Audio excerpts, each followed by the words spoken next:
নমস্কার, সুপ্রভাত। ঠাকুর দর্শন করিয়েই ভিডিওটা শুরু করছি। সকলে নিশ্চয়ই ভালো আছেন। সেদিন জানেন কণিকার বিবাহবার্ষিকী ছিল, আর আমরা সকলে পৌঁছে গেছিলাম ওদের বাড়ি। আর গিয়েই এক গ্লাস ঠান্ডা পানীয়, এত গরম ছিল, এত গরম ছিল যে ঠান্ডা পানীয় পেটে পড়তেই আনন্দ করার উৎসাহ বেড়ে গেছিলো আমাদের দ্বিগুণ।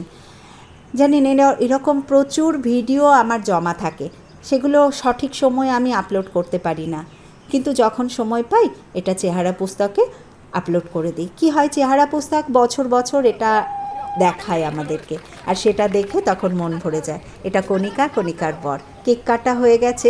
আর একটা জিনিস আমার যেটা খুব ভালো লেগেছিল, সেদিন কণিকা নিজের হাতে সকলকে কেক খাইয়েছে।